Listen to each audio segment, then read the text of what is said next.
ब्रह्मा विष्णु महेश अजर अमर नहीं है। इनका भी आविर्भाव अर्थात जन्म तथा तिरोभाव अर्थात मृत्यु होती है। प्रमाण के लिए देखिए देवी भागवत महापुराण। ब्रह्मा, मैं, विष्णु और शिव ये तुम्हारी प्रभाव से जन्मवान है। हम तो जन्मवान है, हमारा तो जन्म होता है और मरते हैं, नित्य नहीं है, हम अविनाशी नहीं है। फिर इंद्रादि दूसरे देवता नित्य किस प्रकार हो सकते हैं? कृपया अवश्य सुनिए जगत गुरु तत्वदर्शी संत रामपाल जी महाराज के अमृत वचन।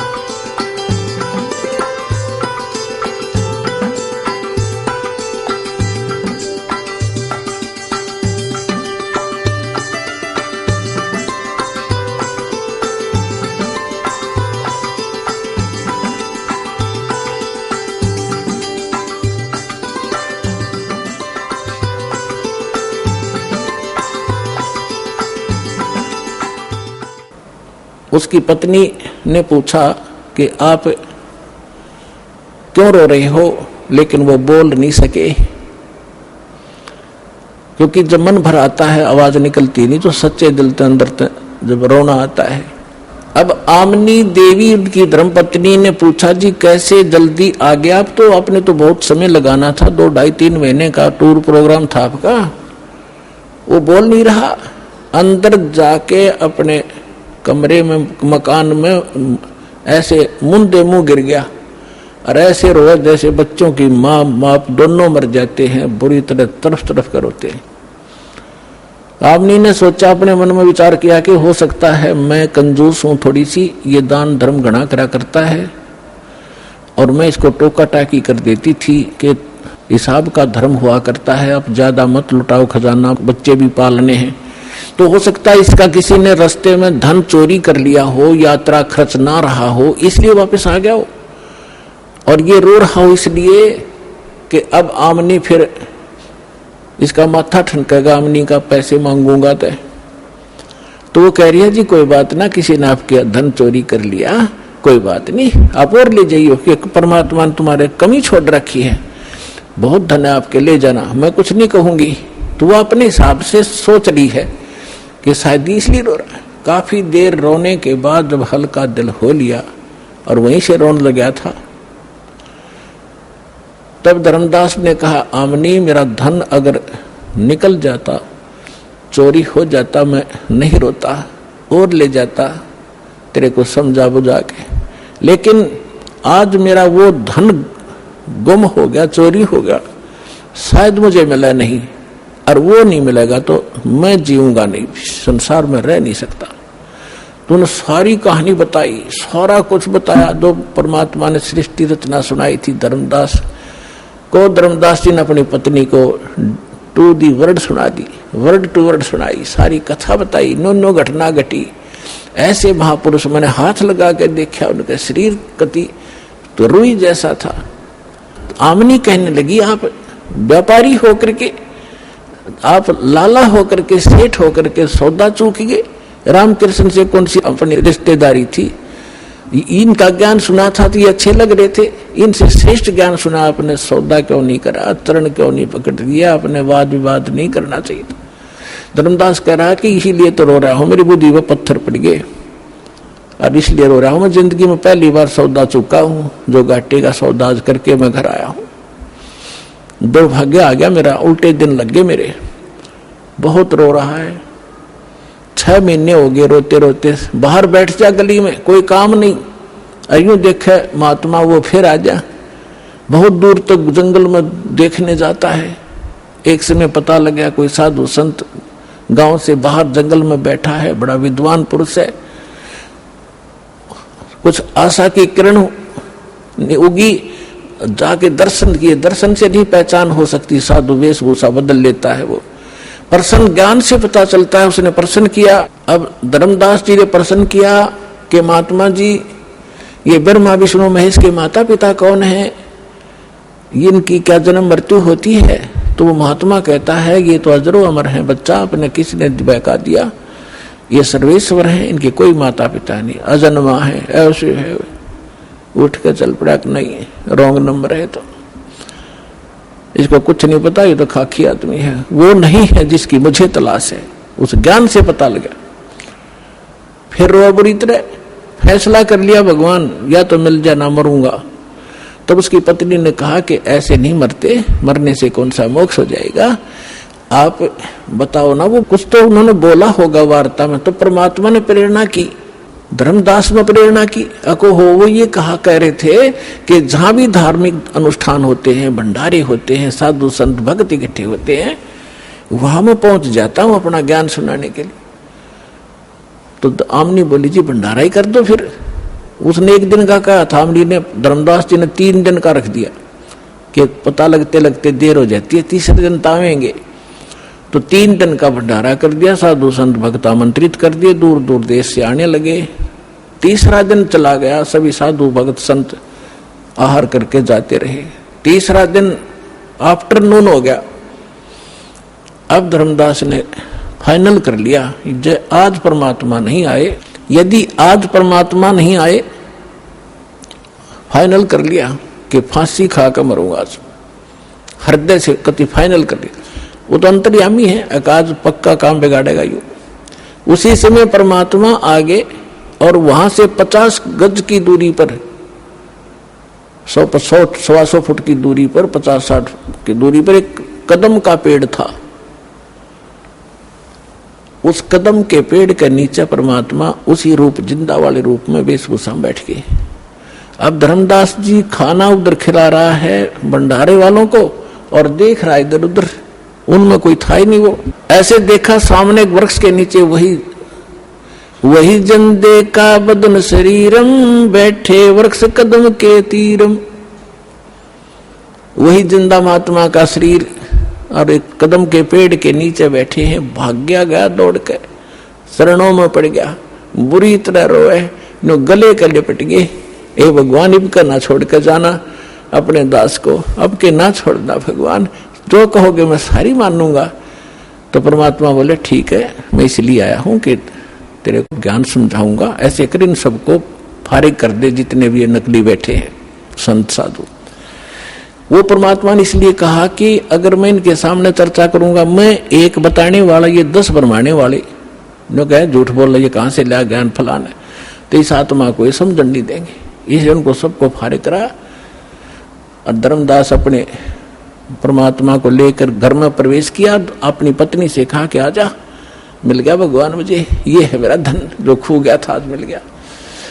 कहने का भाव ये लंबा ना करे दास, कि उन्होंने दोनों ने उपदेश लिया।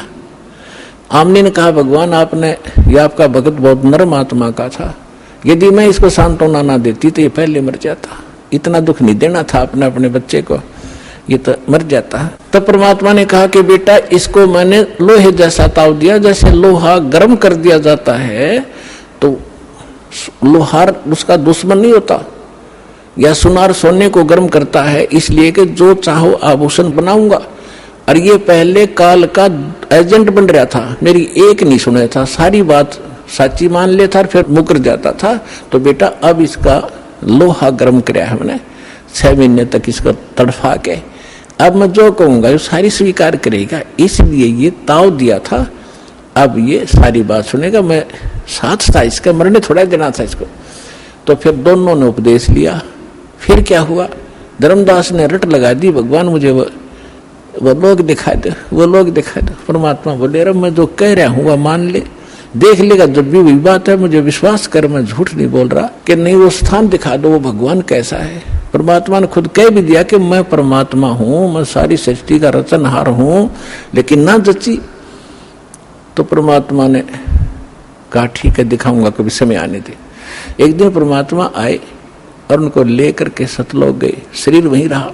ऊपर जाकर दिखा के वहां जाकर जो नीचे से साधु परमात्मा जिंदा रूप में थे सामने वही तख्त पर बैठे दिखाई दिए और उनका शरीर बहुत तेजों में था। वहां की और वहां की सारी सृष्टि देखी। वहां से ही स्त्री और पुरुष गांव के गांव बसे हुए हैं, बहुत सुंदर महल हैं, बड़े सुंदर शरीर हैं उनके और सुंदर आभूषण पहनते हैं, बड़ा प्यार से रहते हैं। तब धर्मदास ने कहा भगवान मुझे यही रख लो। हे परमात्मा आप तो सचमुच मतलब मूर्ख हूं, आप स्वयं मालिक हो। हे भगवान मुझसे गलती हुई, माफ करो, मुझे यही रख लो। परमात्मा बोले नहीं, आपको वापस जाना पड़ेगा, आप भक्तिहीन हो चुके हो। मैं ऐसा मंत्र सतनाम दूंगा 2 अक्षर का और फिर सार नाम दूंगा, इनकी साधना से जो मैं विधि बताऊंगा शीघ्र धनी हो जाओगे और फिर यहाँ जाना बच्चा, फिर मेरा गवाह बना, आपके भाई बहनों को बता कि सचमुच वास्तविकता क्या है। तो वापस भेजा। 3 दिन बीत गए इसी कारण में। 3 दिन तक सब रिश्तेदार इकट्ठे हो गए कि धर्मदास कोमा में गया, पागल हो गया, बेहोश हो गया, जादू जंत्र करनिया महात्मा इनके घर पर आता था। अब जो ही तीसरे दिन होश में आया सारे आसपास बैठे। यदि वो आसपास ना बैठे होते तो वो इन सोचता स्वप्न होगा और वो देखा तो सचमुच तो मर चुका, यूं तो मरा मान लिया लेकिन श्वास चल रहे थे, अचेत थे। तब धर्मदास को विश्वास हुआ। परमात्मा ने बताया कि मैं काशी में आया हुआ हूं, बनारस में, वहां धानक रूप में रहता हूं, जुल्हे का काम करता हूं। अब यह तसल्ली हो नहीं कि वो भगवान यहाँ रह रहा होगा। तो जितने भी सब रिश्तेदार थे वो तो खुशी मनाई, भाई धर्मदास जीवित हो गया, चोखा धन्य है भगवान। फिर वहां पहुंचा, जाके बनारस में देखा भगवान सामने, वही बैठे जो के चरणा में पड़ गए। पहले प्रथम मंत्र दिया था, फिर सतनाम दिया, धीरे सार नाम देकर फिर कसम दिला दी, धर्मदास मेरी लाख दुहाई, ये सार मूल ज्ञान जो मैं तुझे बता रहा हूं अभी कहीं बताना नहीं, और ना ये सतनाम देना किसी को, ना सार नाम देना, नहीं तो धर्मदास तेरी मेरी लाख दुहाई, सार नाम की दबार ना जाई, मूल ज्ञान बार जो पढ़ी, बिजली पीढ़ी हंसनी तरी। और ये सार नाम को तब तक छुपाई जब लग 12 पंथ ना मिट जाई। कलयुग बीतता 5500 पाचा, जब मेरा वचन होगा साचा।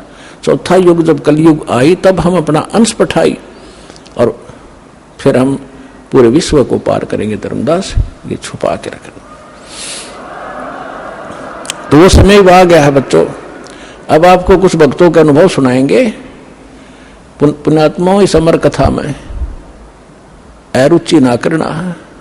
असंख्य युगों के बाद तुम्हारा बिल्ली के बागों छीका टूटा है, ये इसको छक छक कर खा लो और कल्याण करा लो। अब सुनिएगा वो अनुभव। नमस्कार सर। सत साई भगत जी। क्या शुभ नाम है जी आप जी का? मेरा नाम खेताराम दास है भगत जी। सर कहाँ से आए आप? मैं बाड़मेर राजस्थान से आया हूँ। सर क्या काम करते हैं आप? मैं पाली में अकाउंटेंट का काम करता हूँ, प्राइवेट फैक्ट्रियों में। सर परम संत सतगुरु रामपाल जी महाराज की शरण आने से पहले आप कौन सी भक्ति करते थे? पहले हम सिद्ध जसनाथ जी के संप्रदाय में थे और हमारे पूर्वज जैसे भी करते थे उनके संप्रदाय में थे। और मैं जैसे भी 6 साल से समझने लगा तो एक खेतपाल को हम मानते थे, तो उनके भी वो जैसे जर्दा है, बीड़ी है और उनके नारियल चढ़ाने जाते थे। और जैसे विवाह हुआ तो एक माजी सा करके हैं, तो उनके भी जागरण जमा देने के लिए जाते थे। तो उनके यहाँ शराब मंगवाई जाती थी, शराब पिलाई जाती थी, फिर सीटियों के बीच में पड़े रहते थे बेहोश होके। और सुबह वापस पूछते थे भोपा जी को कि जागरण और बोलो, माना नहीं है। फिर हम बहुत परेशान रहते थे भगत जी। तो सर ये जो आप भक्ति करते थे इससे आपको क्या लाभ मिलता था? इससे भगत जी हम मजबूरी में ये कर रहे थे। लाभ को तो छोड़ो, हमको बहुत घाटा ही घाटा था। हमारे घर पे मतलब रात को बच्चे चिल्लाते रहते थे जैसे इनको कोई काट रहा है, बहुत ही परेशान थे बच्चे। तो फिर हम क्या करते हैं, तो उनका समाधान ढूंढने के लिए वो भोपों को जैसे भी हमारी परंपरा में जानते थे तो उनको भोपों के पास में जाते थे। वो बताते हैं कि उनके यहाँ नारियल चढ़ाओ, उनका जागरण बोलो। ऐसे करते करते भी हम बहुत परेशान रहते थे। मैं काम पे रहता था तो घर से जैसे भी उनका फ़ोन आता था तो मेरे को लगता था कोई न कोई परेशानी आ गई है, नहीं तो वो फ़ोन करते ही नहीं थे। फोन आने का मतलब है कोई न कोई समस्या आ गई, और मैं घर से वहाँ से काम से भी डिस्टर्ब जो होता था, घर आता था फिर उनको भूपों के पीछे पड़ता था। इस तरह से मैं बहुत दुखी था भगत जी। सर परम संत सतगुरु रामपाल जी महाराज की शरण में आप कैसे आए? मैं पाली में काम करता था, तो यहाँ भगत जी एक है, तो वो एक बार यहाँ आके गए थे। फिर उन्होंने एक किताब जो अखबार में लपेट के वो ले जा रहे थे। मैंने पूछा कि ये इसमें क्या है भगत जी? कि किताब है। कैसी किताब है दिखाओ? कि ज्ञान की किताब है, ये दूसरे ने मंगाई, आपको ला के दूंगा।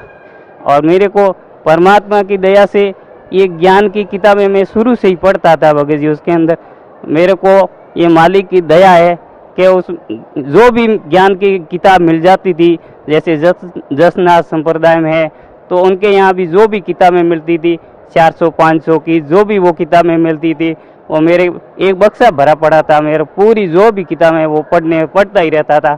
गीता जी पर भी पढ़ता था। मेरे को कोई समझ में तो नहीं आता था, फिर भी मैं पढ़ता था। तो वो भगत जी ने दूसरे दिन किताब ला के दी ज्ञान गंगा, और मैंने ज्ञान गंगा में कंप्यूटर के टेबल के नीचे रख दी, भूल गया मैं। 3-4 दिन तक मैं पढ़ नहीं पाया। फिर भगत जी फिर मिले कि आपने किताब नहीं पढ़ी, वो बहुत अनमोल है। मैंने देखा भाई अनमोल किताब है तो मैं पढ़ूंगा जरूर। तब तक मेरी बुद्धि काम नहीं करती थी। अनमोल मैंने देखा कितने की है भगत जी? क्या 10 रुपये की थी। मैं क्या समझता, मैं तो ना समझता। फिर उसको घर ले जाके पढ़ा और देखा, रात को लेके गया तो रात को 1:30-2 बज गए और मैं नींद आ गई, कब पता नहीं चला। सुबह 5 बजे देखा तो फिर पढ़ना शुरू कर दिया, और ऐसे करके मैंने 2 दिन में किताब देखी। और फिर वो उन भगत जी के पास में गया वापस। उन्होंने पूछा कि भगत जी किताब पढ़ी? हाँ मैं पढ़ी है। क्या आपको कुछ विश्वास आया? मैंने कहा भगत जी या तो विश्वास करो मत या पूरा करो। और तो क्या ठीक है भगत जी, आपको मैं कुछ इन सत्संग सुना दूंगा, मेमोरी में भर के दूंगा। फिर मेरे को सत्संग दी, और उसके बाद में 3-4 दिन बाद में कहा कि सत्संग चलोगे? मैं क्या चलूँगा। मैं वैसे भी मेरे को 1.5-2 महीने में गांव जाता था, तो मैंने सोचा गांव नहीं जाके इन भगत जी के साथ में चल के आ जाता हूँ। और मैं यहाँ आया तो यहाँ की व्यवस्था देखी, एकदम बिस्तर वगैरह बिछे हुए, और ये इतनी अच्छी व्यवस्था थी कि मालिक मैंने यहाँ ज़िंदगी में भी कभी नहीं देखा था। उसके बाद में मैं सुबह उठा तो यह देखता हूँ कि ये कबीर साहब और गरीबदास जी महाराज, इनको मैंने कहीं न कहीं देखा है। और ये मेरे को बहुत मैंने याद करने की कोशिश करी, पर मैंने कहा इस जन्म में तो मैं कभी आया ही नहीं हूँ, ये मालिक की रजा है। और उसके बाद में मैंने कहा कि मेरे को गुरुजी के दर्शन करने हैं, कि गुरुजी सुबह 10 बजे आएंगे। आप सुबह मेरे को नियम बताए और मेरे को कहा कि नाम उपदेश ले लो। मैंने नाम उपदेश ले लिए, और फिर गुरुजी के सत्संग हुआ। तो सत्संग में मेरे को इतना पूरा समझ में नहीं आया, कुछ समझ में आया। और फिर जैसे ही गुरुजी ने आशीर्वाद दिया, फिर मैंने उनको बता दिया, भगत जी के साथ में थे, कि अब ज्ञान समझ में अब आएगा। और वास्तव में मेरे को एक पॉइंट इतना समझ में आया, और गुरुजी के शरण में हूँ आज। तो सर जैसे पहले आप जो भी भक्ति करते थे उससे आपको कोई लाभ नहीं मिला, आपके घर में वह शांति थी, और आपको भी मानसिक शांति थी कि जैसे ही कोई फ़ोन बता तो आप सोचते आपके घर से आ गया कोई, और कोई बुरा समाचार होगा। फिर आप परम संत सतगुरु रामपाल जी महाराज की शरण में आए, तो जो भक्ति सतगुरु रामपाल जी महाराज ने आपको दी है, उस भक्ति से आपको क्या लाभ मिला? उस भक्ति से जैसे मैं तो अपने कल्याण के लिए नाम लेके काम पे वापस चला गया, तो वहाँ से घर से कोई फ़ोन नहीं आता था। तो मैं फ़ोन करता था कि फ़ोन नहीं आ रहा है, क्या बात है, कभी कोई तकलीफ तो ज़्यादा नहीं है। फ़ोन करता कि हमारे को कुछ भी नहीं है, सब सुख शांति है। फिर फ़ोन करता कि हमारे सब सुख शांति है। मैंने कहा ये मालिक की रजा है, और एकदम आज दिन तक उनके कोई भी माता भी नहीं दूंगा, इतनी सुख शांति होगी घर में।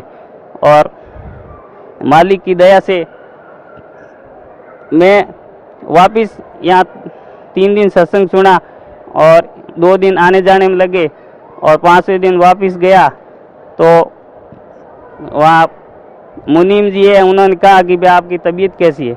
मैंने कहा अभी मेरी तबीयत रेडी है, कोई तकलीफ नहीं है। कि आप परसों कह के गए थे कि मेरी तबीयत खराब है, 2 दिन बाद में आऊँगा। मैंने कहा अभी मैं तो 5 दिन से सत्संग में जाके आ रहा हूँ, 2 दिन कौन आया? क्यों? वो कहे यार क्यों मजाक करते हैं? मैंने कहा ये मजाक नहीं है, ये हकीकत है। मजाक आप याद करो। क्या मैं बिल्कुल याद कर रहा हूँ, आपको याद नहीं है। फिर मैंने भगत जी को बताया कि मालिक परमात्मा ही काल के जाल से छुट्टी दिलवाते हैं। सर, भक्त समाज को क्या संदेश देना चाहते हैं आप? भगत समाज को यही संदेश देना चाहते हैं कि ये अपने शास्त्रों के अनुसार भक्ति है और परमात्मा खुद आए हुए हैं। और अब जैसे भी मैं भटक रहा था और दुखी भी था, यहाँ आके सब सुख शांति मिली है और सतलों का रास्ता भी मालिक ने बताया है। और यहाँ से पूरे जगत का कल्याण करने के लिए परमात्मा आए हुए हैं। अगर इनके शरण में आएंगे तो आप इतना सुख पाएंगे कि अभी सपने में भी सोच नहीं सकते थे। और नहीं तो ऐसे ही भटक रहे हैं और दुख पा रहे हैं, उनसे कोई आना जाना नहीं है। इसलिए सभी भगत आत्माओं से मेरी प्रार्थना है कि सतलोक आश्रम बरवाड़ा, जिला हिसार, हरियाणा में आएँ और नाम उपदेश लें और अपना कल्याण करवाएं। धन्यवाद आपका, बहुत बहुत। परमपिता परमात्मा पूर्ण ब्रह्म सारी सृष्टि के रचनहार कबीर परमेश्वर जी की असीम रजा से आप सभी पुण्यात्माएं परमात्मा की अमर कथा सुनने के लिए उपस्थित हुए हैं। पुण्यात्माओं, सौभाग्य आपका, आपको ऐसे समय में मनुष्य जीवन प्राप्त है जो समय बहुत ही मुश्किल से सुलभ होता है। आप जी अभी अध्यात्म मार्ग से परिचित नहीं हैं। आपके शुभ संस्कार आपको यहां लाए हैं। अब धीरे धीरे आप इस ज्ञान से परिचित होते जाओगे। आप उस गए हुए समय को बहुत पछताओगे। सारा जीवन हमारे पूर्वज दादे परदादे इस रोजी रोटी के लिए ही पचकर मर गए।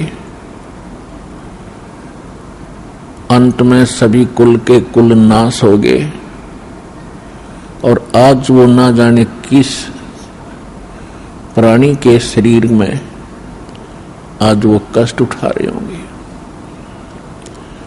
और यही स्पीड हमने पकड़ रखी थी, यही क्रियाएं हम कर रहे थे जब तक हमें ये ज्ञान नहीं हुआ था कि मनुष्य जीवन का एक वेरी इंपॉर्टेंट वर्क और है। और जो वेरी इंपॉर्टेंट काम था, घना जरूरी कार्य था मनुष्य जीवन का, उसको तो हम एक एक्स्ट्रा सा काम मान रखा था। 6 महीने में कभी चले गए अपने इष्ट धाम में, कोई त्योहार आया उस दिन कोई प्रसाद बना लिया और खा लिया, कभी थोड़ी बहुत कोई आरती मंत्र जैसे भी प्राप्त थे कर लिए। ये न तो कोई भक्ति थी, क्योंकि शास्त्र विरुद्ध होने से वो भक्ति भी नहीं थी, और न ही हमारी विशेष रुचि थी। आत्मा परमात्मा के बिना तड़पती रहती है, इसलिए वो कभी अंगड़ाई लेती थी तो काल ने ये 36 जाल बना रखे हैं। कोई तीर्थ बना दिया, कि तो मंदिर बनवा दिया, कहीं पर ये नकली संत बैठा दिए उवा बाई बकने वाले, तो हम वहां जाकर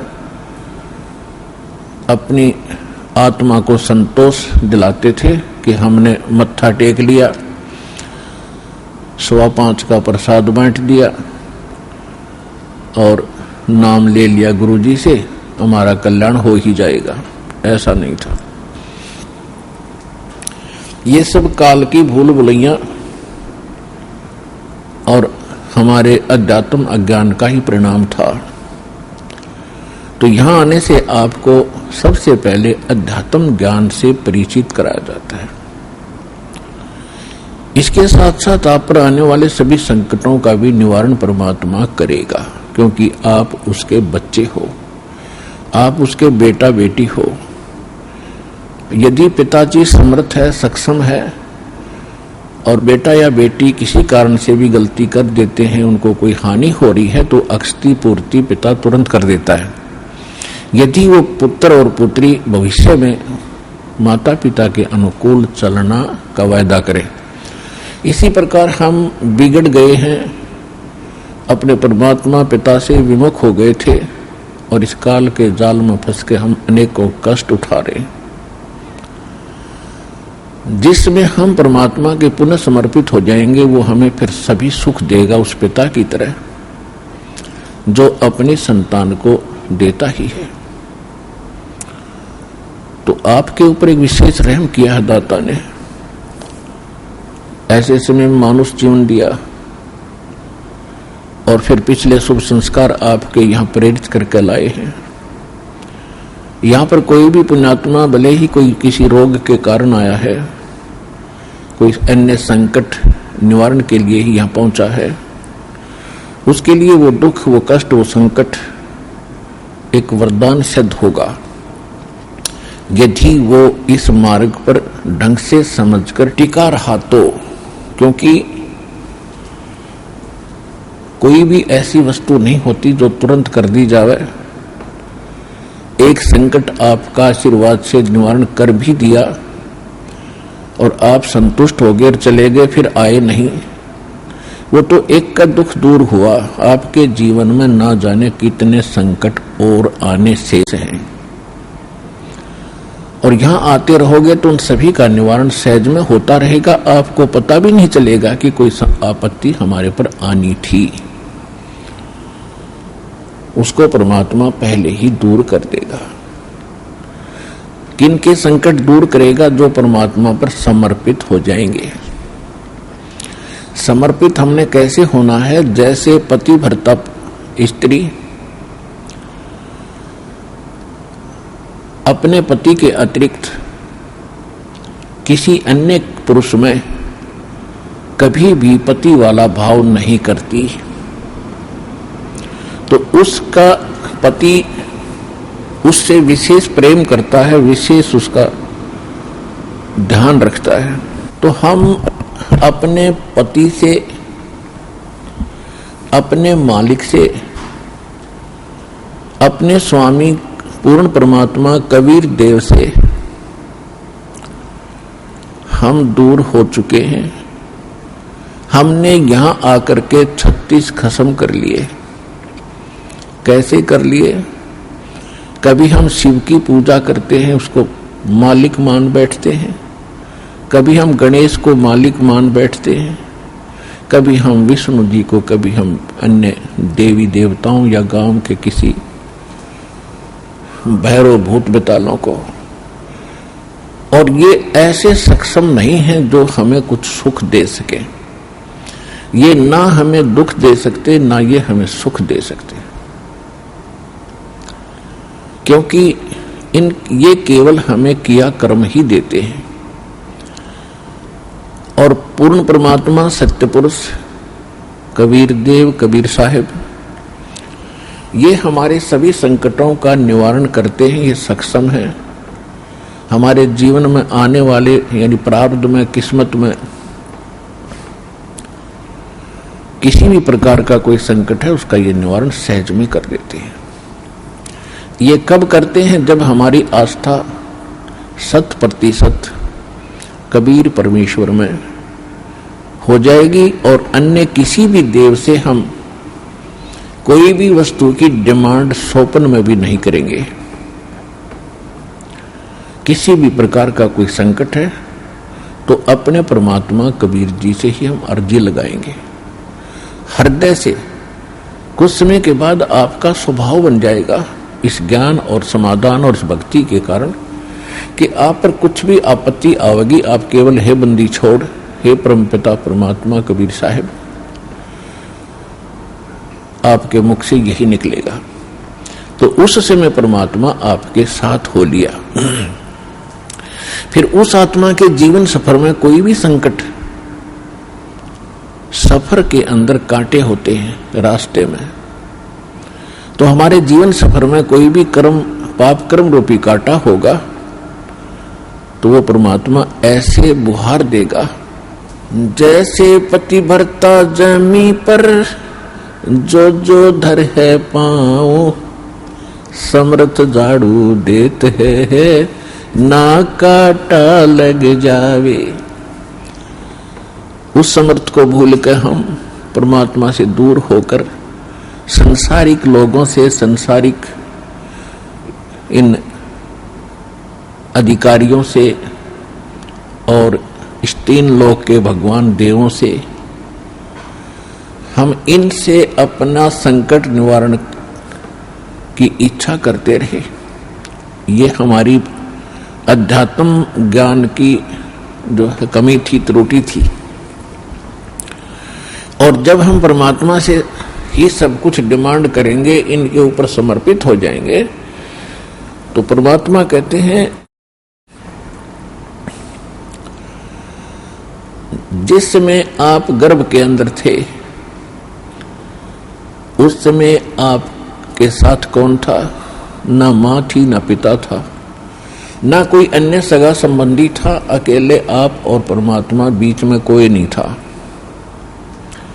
उस समय आप सीधी पुकार कर रहे थे, हे परमात्मा मुझे इस नरक से निकाल दे। माँ के गर्भ में बहुत पीड़ा होती है। उस पीड़ा को हम बाहर आने से भूल जाते हैं, क्योंकि त्रिगुण में माया, इन तीनों गुणों के प्रभाव से हम बहुत ज्यादा प्रभावित होकर के अचेत हो जाते हैं। वो पिछली सब शुद्ध बुद्ध समाप्त हो जाती है। और परमात्मा आप कितना साक्षी है कि अंदर माँ के पेट में आपको उसने पाला। माँ के गर्भ से बाहर आने से पहले आपकी कैसी व्यवस्था कर दी, वो कितना चिंता करता है आपकी। दांत नहीं थे तो माँ के स्तन में दूध भेज दिया, और उससे पहले एक टोपा दूध नहीं था माँ के स्तन में। जो परमात्मा इतना भविष्य की आपकी चिंता करता है, और बाहर आकर के आप स्वयं इतने इंटेलिजेंट बन गए, चतुर बन जाते हो, धनी बनने के लिए, अपनी सुरक्षा करने के लिए, अपने को सुखी बनाने के लिए लोगों को लूटते हो, रिश्वत लेते हो, चोरी करते हो, डाके मारते हो। आप भगवान के विधान को भूल गए, आपको याद नहीं है। जो परमात्मा आपकी इतनी केयर टेक करता है, इतनी देखभाल पहले से चिंतित है, तो अब कौन सा वो दूर है आपसे। आपको केवल प्रारब्ध तो मिलेगा ही मिलेगा जो आपकी किस्मत में लिखा है। उसको तो उसको भी मिलेगा जो भक्ति नहीं करते। लेकिन भक्ति करने का उद्देश्य मूल यही होता है आत्म कल्याण हो, और इस जीवन में हमारा कोई पाप कर्म हो, कोई कष्ट आना हो, उसका भी निवारण हो। तो उसका निवारण तो एक ही से हो सकता है, उस परम पिता परमात्मा पूर्ण ब्रह्म से। अन्य भगवान, अन्य ये देव वो संकट निवारण नहीं कर सकते। पाप के हमारे किस्मत में लिखे हुए कर्म को वो नहीं समाप्त कर सकते, वो भोगना ही पड़ता है। केवल कबीर देव, कबीर साहब, ये हमारे इन पाप का नाश कर सकता है, हमारे जीवन को सुखी कर सकता है। तो क्या बताते हैं, उस समर्थ की रीझ छुपाई, अब कुल कुटुंब से राता, गर्भ के अंदर बचन भरे थे, कहाँ गई वो बात। अब देखो परमात्मा फिर आकर हमें सचेत करते हैं, क्योंकि काल ने तो हमारे ऊपर पर्दा डाल दिया, बुद्धि पर पत्थर गिर दिए। माँ के गर्भ से बाहर आते ही हम सब कुछ भूल गए, नए सिरे से पढ़ाई जाती है। ये तेरा चाचा, ये तेरी चाची, ये तेरी माँ, ये तेरे पिता, मामा, ये बुआ, और कै खे गड़े, ये नए सिरे से पढ़ाई जाते हैं। हम इतने जो है अचेत हो जाते हैं, और परमात्मा फिर आकर हमें फिर नए सिरे से याद दिलाते हैं कि उस समर्थ की रीझ छुपाई। उस समर्थ ने आपके ऊपर प्रसन्न होकर के आपकी प्रार्थना सुनी। रीझ माने खुश होकर के आप पर जो रहम किया, वो रीझ आपके ऊपर प्रसन्न हुए, उस समर्थ की रीद छुपाई, वो भूल गया तो उस मालिक के उस रहम को। अब कुल कुटुंब तहराता, अब भूल गया ये तेरा बेटा या कोठी या कार ये मेरा, ऐसे वैसे सारा दिन इसी भूल भुलैया में जीवन नाश कर रहा है। और गर्भ के अंदर वचन भरे थे, कहाँ गई वो बात। अब परमात्मा याद दिलाते हैं, अब कहाँ गई वो तेरी बात। जब यूं कहा था माँ के पेट में कि हे परमात्मा एक बार मुझे बाहर निकाल दे, कभी भी गलती नहीं करूंगा, आपकी याद गणी रखूंगा और आप पर पूरा विश्वास करूंगा। निर्वाह के लिए कार्य करते समय भी आपकी याद कभी नहीं भूलूंगा। और अब हम क्या करते हैं, केवल सांसारिक इन कार्यों में सारा जीवन लगाते हैं। भगवान की याद तो कभी कोई चर्चा करता तभी आती है, ना तो स्वप्न में भी ना आती है हमारे को। तो उसके लिए क्या बताते हैं कि वो परमात्मा जब आपको मां के गर्भ में भी सुरक्षित रखता है, आपके बाहर आने से पहले आपके आहार के लिए मां के स्तन में दूध भेजता है, तो आगे आने वाले जीवन में जो तूने जैसा किया है उसमें क्या वो कमी करेगा। तो इस आधार से भी हमने उन बुराइयों से हट जाना चाहिए जो हम स्वयं धनी बनना चाहते हैं।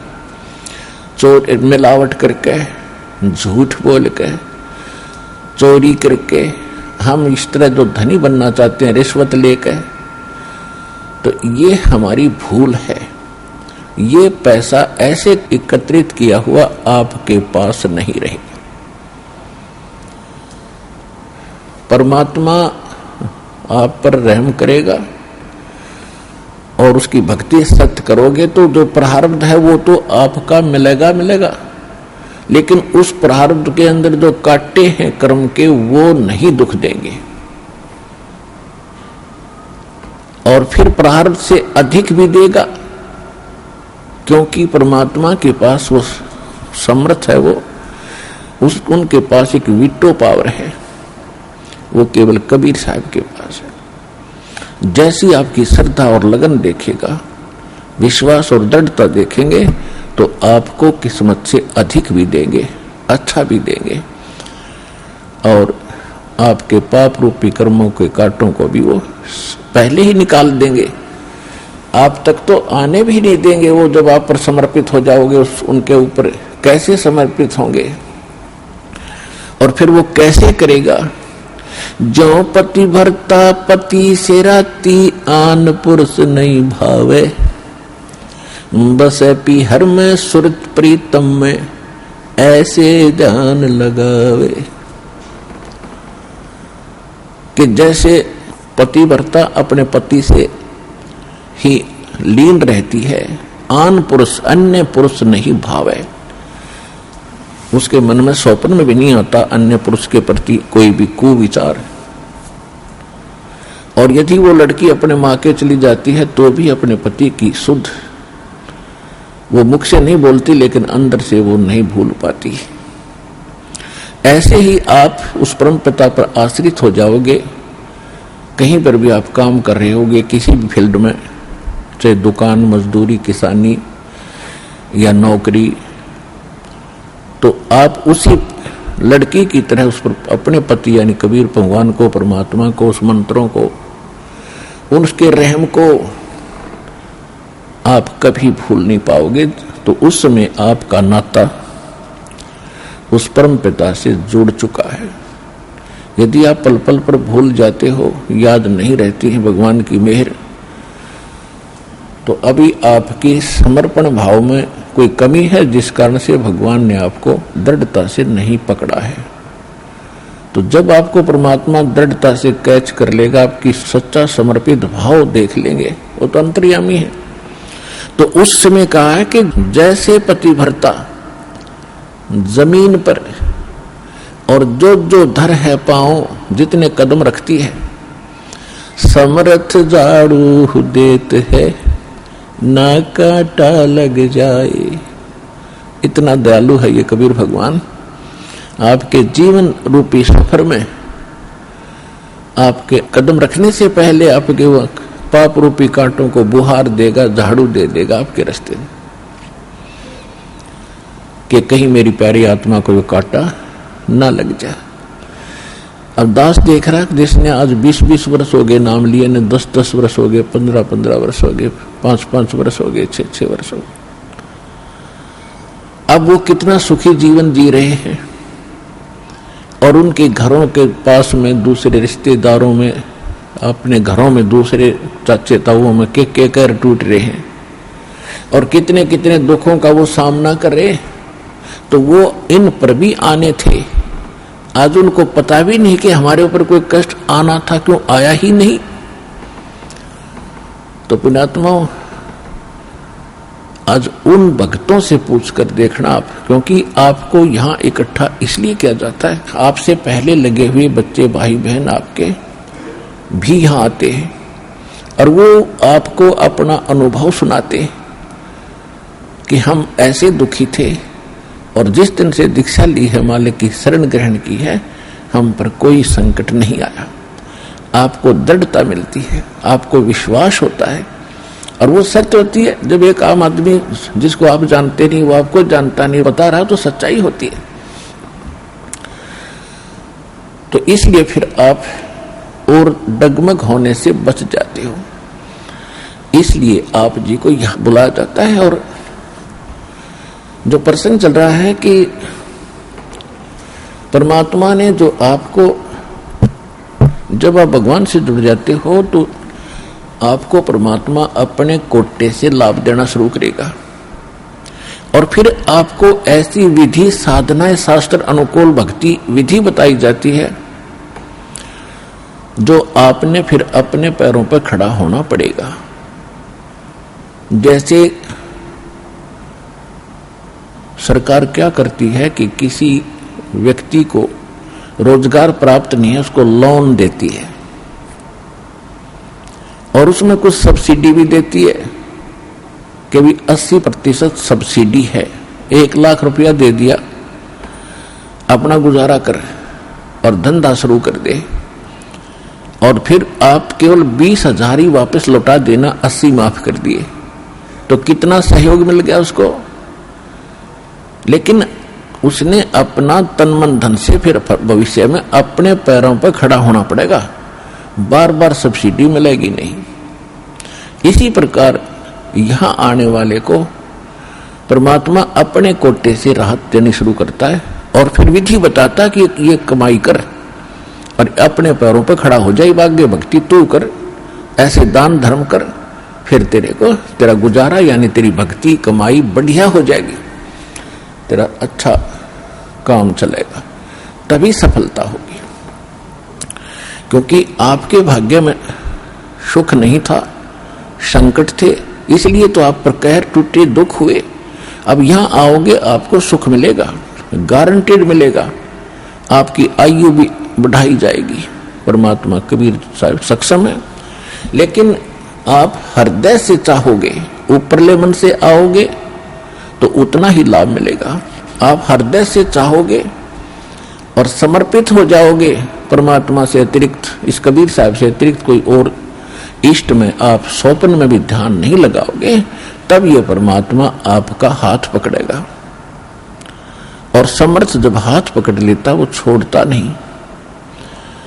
तो इसलिए आप जी यहां आने से पहले इस ज्ञान को समझें और हमारे मूल उद्देश्य को समझें कि हम क्या बताना चाहते हैं। हम केवल यहाँ संकट निवारण और रोग निवारण के लिए नहीं बैठा दास, ये तो एक्स्ट्रा देते हैं आपको, ये तो आपको रूंगे में देते हैं, रूंगे में, ये सौदे में नहीं। हमारे सौदे में तो केवल जन्म और मरण के इस कहर को समाप्त करने का ये हमारा उद्देश्य है। कोटि जन्म तन भर मत होगे, कुछ ना हाथ लगा रे, कुकर सुकर खरवया बोरे, कौवा हंस बुगारे। कोटि जन्म तू राजा की न्या, मिटी न मन की आशा, भिक्षुक होके दर दर घूम्या, ये मिला न निर्गुण रासा। इंद्र कुबेर ईश की पदवी, ब्रह्मा वरुण धर्मराया, विष्णुनाथ के पुर को जाके तो फिर भी वापस आया। असंग जन्म तन मरता होगे, जीवित क्यों न मरे रे। द्वादश दर मद महल मठ बोरे, बहुर न दे धरे रे। दोजक भिष्ट सभी ते देखे, राजपाट के रसिया। तीन लोक से तरपत नहीं, ये मन भोगी खसिया। सतगुरु मिले तो इच्छा मिटे, पद मिल पदे समाना। चल हंसा उस लोक पठाऊं, जो आदि अमर अस्थान। चार मुक्ति जहाँ चंपी करती, माया होरी दासी। दास गरीब अभय पद पर से, वो मिले राम अविनाशी। हमारा ये सौदा है, हम ये सौदा दे रहे हैं, हम ये सौदा बेच रहे हैं। कोटि जन्म तो भ्रमत हो गए और कुछ नहीं हाथ लगा रहे।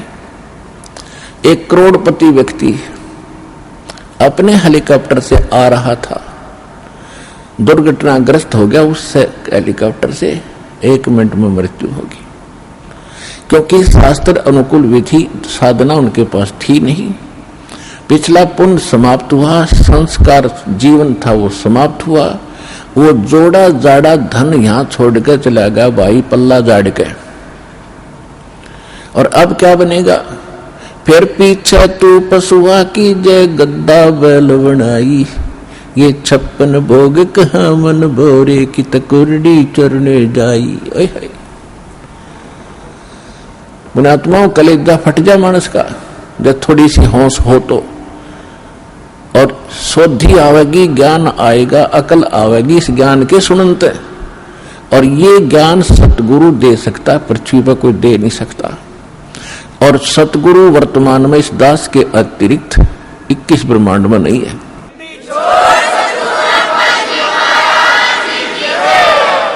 जो परमात्मा का कृपा पात्र हो। तो क्या बताया जा रहा है कि कोटि जन्म तन भ्रमत हो गए, कुछ नहीं हाथ लगा रे। कुकर कुत्ता, सुकर सुअर, खरगदा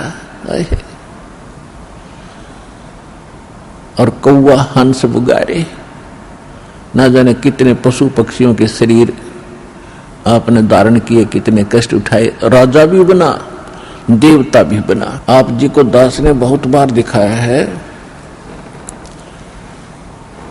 महावीर जैन जी का इतिहास,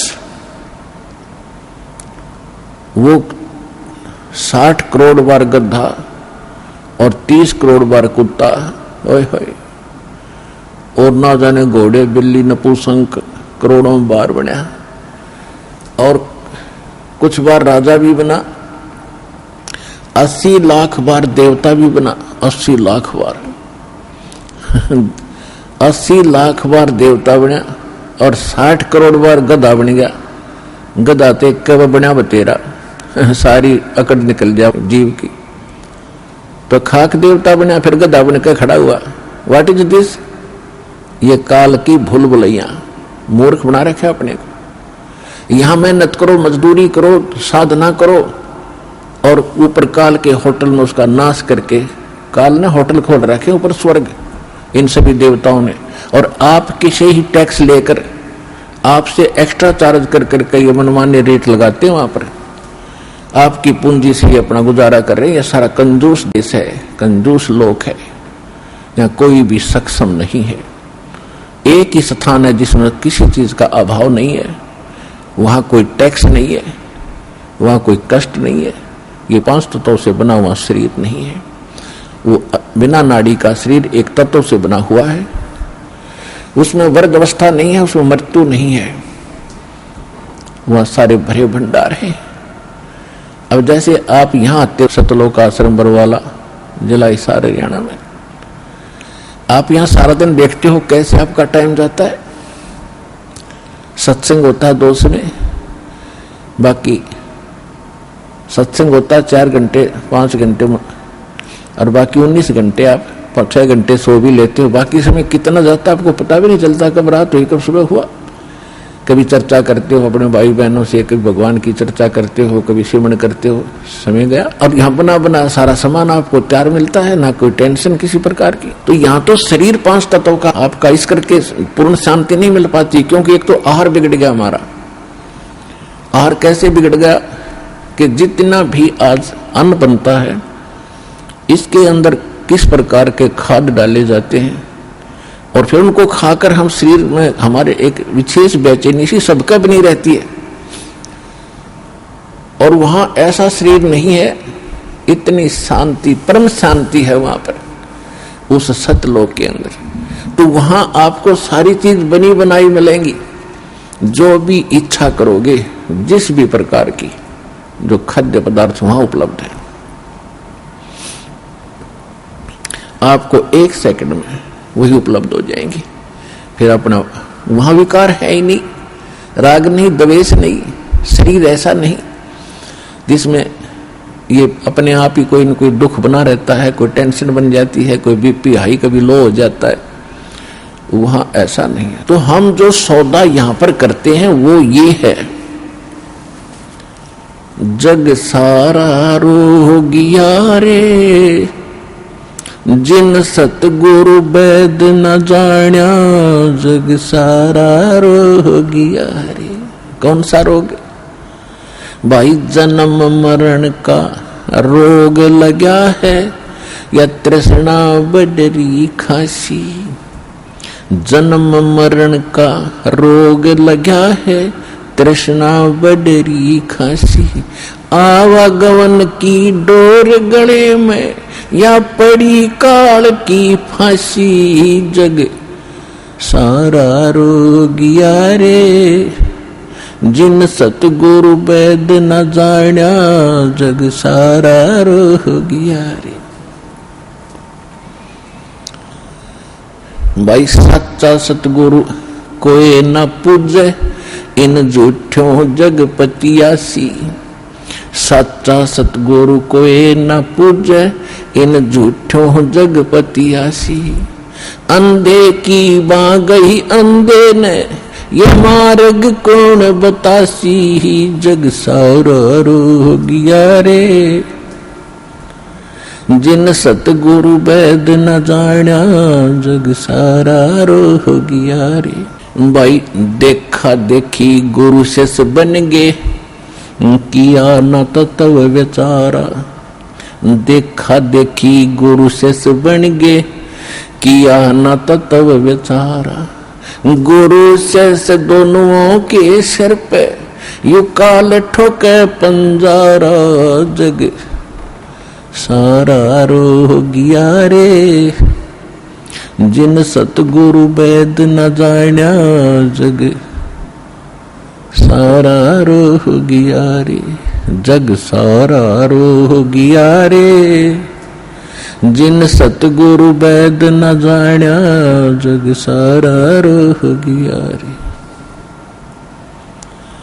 भाई सार शब्द सर जीवन बुट्टी, गैस गैस अंग लगावे। सार शब्द सर जीवन बुट्टी, गैस गैस अंग लगावे। कहे कबीर तुम सत्य कर मानो, ये जन्म मरण मिट जावे, जग सारा रोगिया रे जिन सतगुरु वैद न जान्या, जग सारा रोगिया रे। जग सारा रोगिया रे जिन सतगुरु वैद न जान्या, जग सारा रोगिया रे। भाई सार शब्द सर जीवन बुट्टी, गैस गैस अंग लगावे। सार शब्द सर जीवन बुट्टी, गैस गैस अंग लगावे। कहे कबीर तुम सत्य कर मानो, ये जन्म मरण मिट जावे, जग सारा रोगिया रे। जिन सतगुरु बैद न जाण्या, जग सारा रोगिया रे, जग सारा रोगिया रे। जिन सतगुरु बैद न जाण्या, जग सारा रोगिया रे। परमात्मा ने बताया है कि पूरा विश्व ही जन्म मरण के रोग से ग्रस्त है। जैसा कि हम पहले इन नकली धर्म गुरुओं से ज्ञान सुना करते थे कि श्री कृष्ण जी ही श्री विष्णु जी हैं और शंकर ब्रह्मा विष्णु ये तीन अमर देवता हैं, इनका जन्म मृत्यु नहीं होता, ये समर्थ हैं। और ये ब्रह्मा जी की पूजा को तो नहीं कराते थे, लेकिन विष्णु जी और शंकर भगवान की पूजा ये हमें करने का सलाह देते थे, राय देते थे। और इनको मृत्युंजय, कालज्य, सर्वेश्वर, अंतर्यामी न जाने क्या क्या उपमा दिया करते थे। अब जब परमात्मा ने दया की हम पर, हमारे को सद्बुद्धि दी, हमें ये ज्ञान हुआ और विद्या दी, भगवान ने अक्षर ज्ञान कराया। अब हमने जब सदग्रंथों को देखा परमात्मा के उस ज्ञान की रोशनी में, उस तत्व ज्ञान से जब इनको जांचा तो क्या पाया? ये कहते थे श्री कृष्ण जी ने श्रीमद् भगवद गीता का ज्ञान अर्जुन को सुनाया, तो इससे भी भिन्न पाई वास्तविकता ये थी कि श्री कृष्ण के शरीर में यो काल बोला था। ये काल कौन था? ये 21 ब्रह्मांड का स्वामी है, ब्रह्मा विष्णु महेश का पिता है, दुर्गा देवी जी का पति है, और ये तीनों इनके पुत्र हैं, दुर्गा और इस काल भगवान के। फिर यदि हम ये माने कि श्री कृष्ण जी गीता का ज्ञान बोल रहे थे और श्री कृष्ण जी इज विष्णु, श्री कृष्ण जी विष्णु है ये इनके शब्दों में, तो वो श्रीमद् भगवद गीता अध्याय नंबर 2 के श्लोक 12 में, गीता अध्याय नंबर 4 के श्लोक 5 और 9 में, गीता अध्याय नंबर 10 के श्लोक नंबर 2 में खुद कहता है अर्जुन तेरे मेरे बहुत जन्म हो लिए, आगे भी होते रहेंगे, तो नहीं जानता मैं जानता हूं। तो इनका भी जन्म मरण का रोग नहीं कटा, ये भी जन्म मरण के रोग से ग्रस्त है, तो इनसे आगे फिर बचा ही नहीं जो अविनाशी हो। तो इसलिए परमात्मा का ये एक शब्द, एक लाइन पहली बार कोई सुनेगा तो उसको खटकेगा कि सारा जग जन्म मरण के रोग से ग्रस्त है। आज आपको पता चला कि सचमुच सभी जन्म मरण के रोग से ग्रस्त हैं, इनकी जन्म मृत्यु सदा होती आई है। और परमात्मा गारंटी देते हैं कि हमारे पास एक सार शब्द है, सार नाम है, उसके जाप करने से आपका एक गारंटीड है जन्म मरण मिट जाएगा, यो रोग कटेगा।